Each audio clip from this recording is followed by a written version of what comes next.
Oi gente, professor Jefferson falando com vocês. Que a gente vai fazer hoje? A gente vai dar sequência no nosso assunto em genética, certo? Capítulo 4, Biologia, parte 2. Que bonitinho, certo? Saudade de vocês, hein? Em breve a gente tá junto. O que acontece?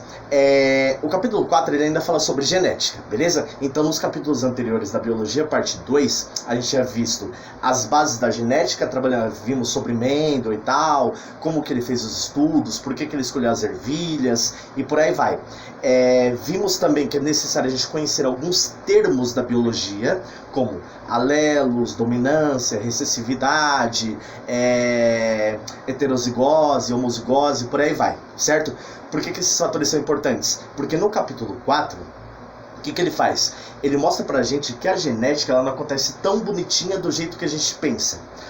Voltando um pouquinho atrás, a gente tinha visto a questão da dominância e da recessividade. Aí você fala assim, professor, eu não lembro o que é isso. Eu tenho que folhear lá atrás nos capítulos anteriores, ou ver as videoaulas para lembrar o que é? Pode ser assim também, mas eu estou aqui para ajudar vocês e vocês não precisam folhear a apostila para trás. O que acontece? As nossas características genéticas, que são passadas de geração para geração, elas podem ser preferenciais em relação a outras, ou podem ser submissas em relação a outras. Dou um exemplo. Cor dos olhos. Cor dos olhos é uma característica que todo mundo sabe que é passada de geração para geração. Só que a gente pensa na população mundial e a gente percebe que a cor dos olhos predominante é o castanho.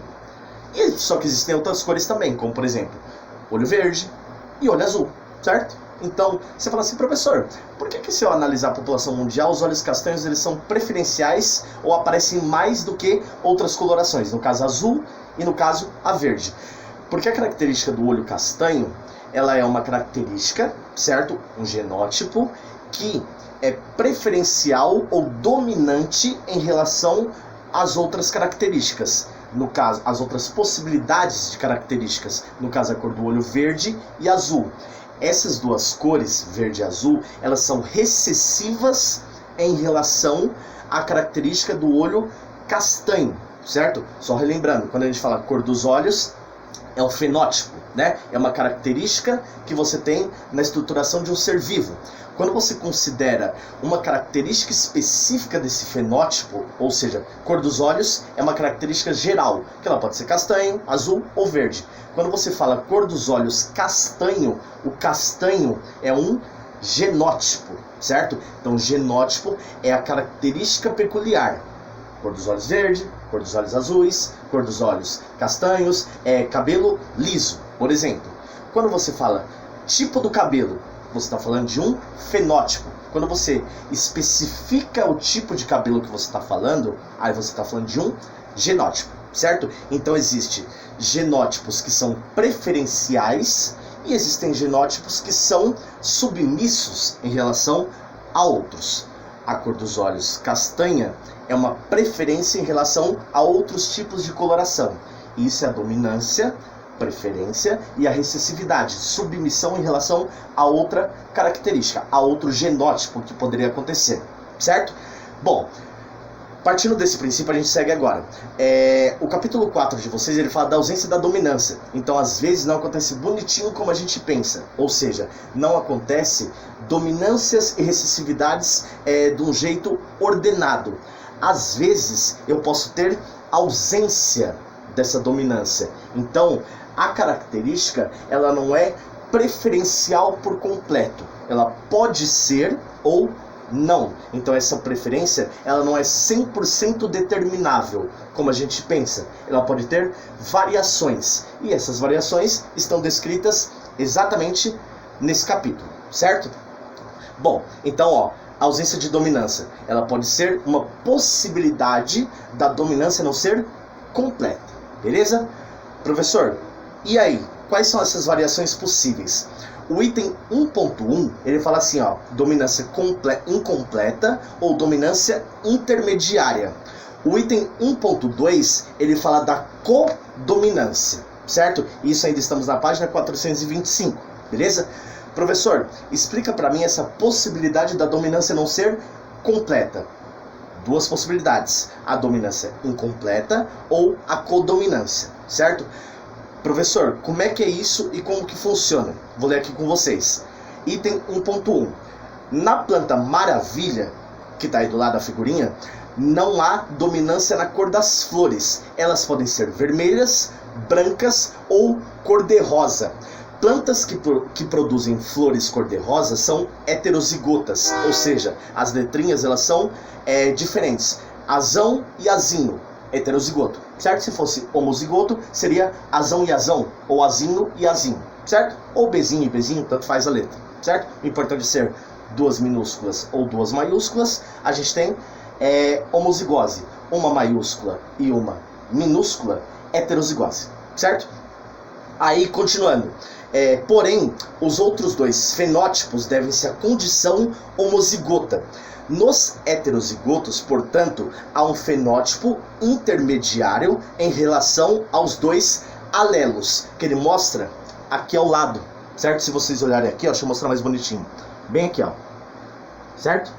Essa representação mostra para vocês que eu tenho ações intermediárias na determinação das características possíveis para uma espécie, nesse caso,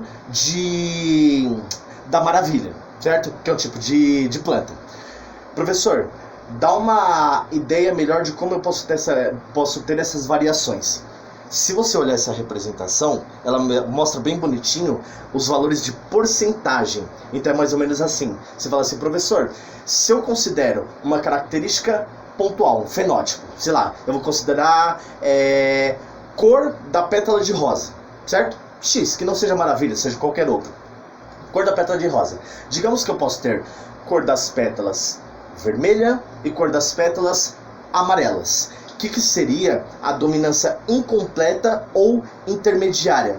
É você ter a possibilidade de aparecer variações dessas cores. Como se você perceber aqui, ó, eu tenho dois tipos de cores existindo. Então existe um intermediário na genética que aparece nessa espécie de planta, na maravilha, certo? Então você tem duas preferências, só que você pode ter elas coexistindo na mesma espécie. Você tem um intermediário, um intervalo entre as duas possibilidades que seriam padronizadas, beleza? É mais ou menos isso como ele mostra na figura aqui, certo? Professor, e o que seria, e as porcentagens aqui, ó, tá indicando bem bonitinho, beleza? Professor, e o que seria a codominância? Codominância é quando você tem a existência de características conjuntas, certo? Então você não tem preferência por características, elas são conjuntas. Professor, qual que é a diferença da codominância e da ausência de dominância? No caso da dominância incompleta, qual que é a diferença entre essas duas? A dominância incompleta, você tem um intermediário existindo, ou seja, você tem uma característica que é intermediária entre outras, entre duas, entre três, entre quatro, por aí vai, certo? Uma característica que é intervalo entre outras possibilidades. Quando você tem a codominância, você tem as duas características existindo juntas em uma determinada espécie, beleza? Ó, vou ler aqui com vocês, ó, que um exemplo tradicional são gados de uma raça específica, Shorthorn, certo? Inglês bonito, né? Que acontece?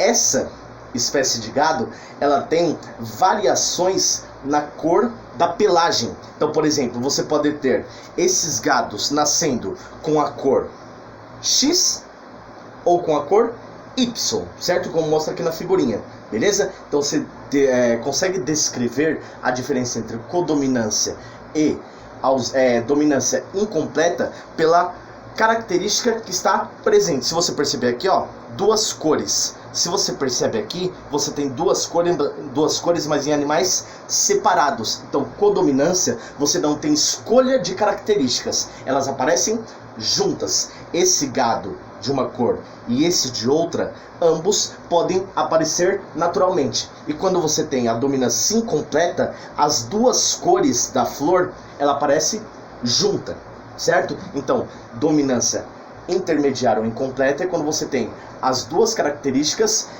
com um intermediário entre elas. Elas aparecem juntas. E quando você tem a codominância, elas podem aparecer nas espécies, só que em indivíduos separados. Certo? É mais ou menos assim que acontece. Beleza? Bom, tá quase acabando. Se vocês virarem a página, na 426, você tem um outro tópico importante que é o retrocruzamento ou backcross.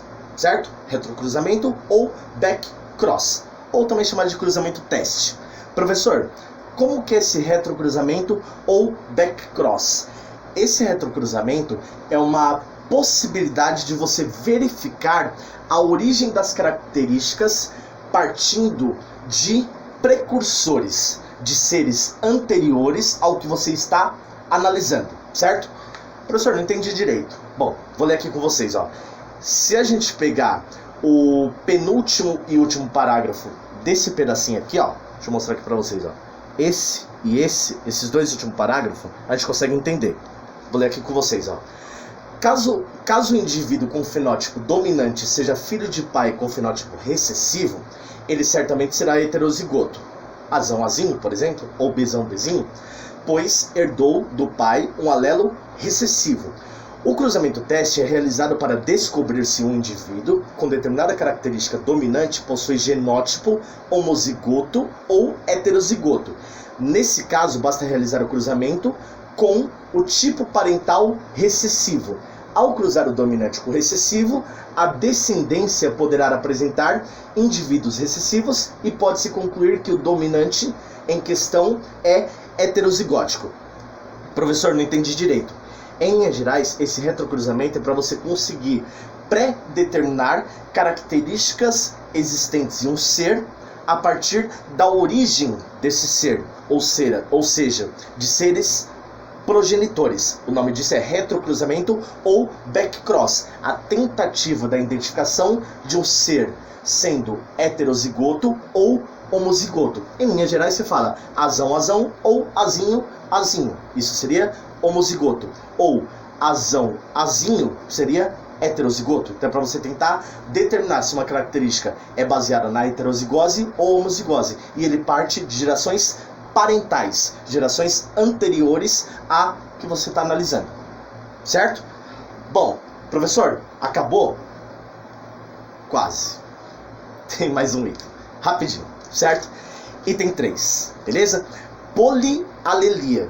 Professor, o que é polialelia do modo resumido, para não ficar lendo esse monte de coisas e não ficar distraído com esses coelhos bonitinhos que tem na minha apostila? A polialelia, eu vou ler aqui com vocês o primeiro parágrafo, ele consegue explicar de modo simples e eficiente. Depois ele só dá alguns detalhes mais aprofundados, mas em geral você consegue perceber tranquilamente. Ocorre quando um determinado caráter pode ser condicionado por 3 ou mais genes alelos, ou seja, alelos múltiplos. Professor, para a gente resumir, como que é a polialelia? É quando você tem uma característica condicionada por mais de um par, certo? Então, você tem pelo menos 3 ou mais genes envolvidos na determinação de uma característica. O nome disso é poli, de muitos, alelia, que é a determinação do caráter. Certo? Então, quando você fala de polialelia, você está falando de uma variedade de características que podem ser determinadas por 3 ou mais genes. Lembrando que gene é a parte da informação do DNA, onde está contida as características hereditárias, que vão ser passadas de geração para geração. Certo? Aí, virando a página, ele mostra para vocês que um exemplo clássico de polialelia é o nosso sistema sanguíneo, certo? Esse sistema sanguíneo, que é o sistema ABO, é o sistema que consegue determinar o nosso tipo sanguíneo, se é A positivo, B negativo, O positivo, O negativo e por aí vai. São 3 letras, A, B e O, certo? Podendo ser A mais, A menos, B mais, B menos, O mais e O menos, e AB mais ou menos, certo? O tipo sanguíneo nosso é determinado a partir do caráter polialélico, ou seja, são pelo menos 3 ou mais genes que conseguem determinar o nosso tipo sanguíneo, certo? Gente, é mais ou menos isso, beleza? Ó, só retificando, esse é o capítulo 4 da apostila de vocês, beleza? Tentem fazer os exercícios, mandem dúvidas para mim. Meu e-mail tá lá bonitinho, se não lembra é jeffersondossantos853@gmail.com, beleza? Manda dúvida lá, qualquer coisa chama no WhatsApp, enfim, tentem estudar esse assunto porque ele é bastante interessante e importante para vocês. Aí depois a gente vai dar sequência com a parte da segunda lei de Mendel, que é o capítulo 5, mas isso é depois. Por agora é isso, certo? Valeu, pessoal, um abraço, bons estudos e até mais.